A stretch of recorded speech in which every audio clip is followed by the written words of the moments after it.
سفیان ثوری رحمہ اللہ فرمایا کرتے تھے کہ جب کوئی آدم کا بیٹا گناہ کرتا ہے تو ابلیس اتنا خوش نہیں ہوتا جتنا خوش اس وقت ہوتا ہے جب کوئی انسان بدعت کا ارتکاب کرتا ہے، کیونکہ ابلیس جانتا ہے جب کوئی گناہ کرے گا تو اس کے بعد وہ توبہ کر لے گا،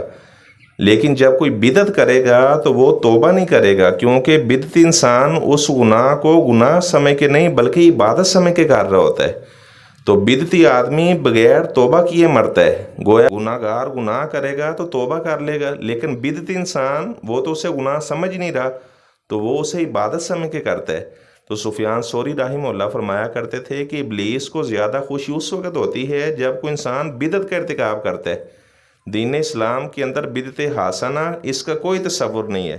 تمام کی تمام جو بدعات ہیں وہ گمراہی کا سبب ہیں، اور ہر گمراہی انسان کو جہنم میں لے جانے کا سبب بنے گی۔ ایک بدعتی انسان مر گیا تو سفیان ثوری رحمہ اللہ اس کے نماز جنازہ جہاں پہ اس کا جنازہ تھا وہاں پہ تشریف لے گئے،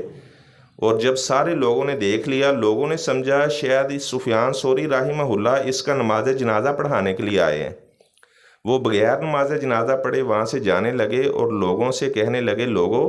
نہ تو میں اس کا نماز جنازہ پڑھانے کے لیے آیا تھا اور نہ ہی میں اس کا جنازہ پڑھنے کے لیے آیا تھا، میں صرف یہ بتانے کے لیے آیا تھا کہ ہم بدعتی لوگوں کے نماز جنازہ میں شرکت نہیں کرتے، ہم بدعتی لوگوں کا نماز جنازہ نہیں پڑھتے۔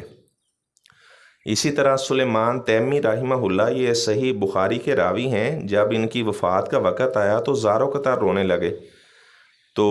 لوگوں نے کہا کہ آپ موت کے ڈر کی وجہ سے رو رہے ہیں؟ فرمانے لگے ہمارے محلے میں ایک نوجوان رہتا تھا جو بدعت کا ارتکاب کرتا تھا، آپ صلی اللہ علیہ وسلم کے دین کے اندر اس نے نئی نئی چیزوں کو ایجاد کر کے دین کا حصہ بنا دیا،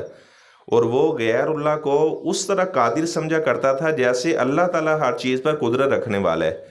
تو فرماتے ایک دفعہ میں نے اسے السلام علیکم ورحمۃ اللہ علیہ کہہ دیا، اب مجھے اس بات کا ڈر لگ رہا ہے کہیں اللہ تبارک و تعالیٰ اس بیتی کو سلام کہنے کی وجہ سے قیامت والے دن میرا محاسبہ نہ کر لے۔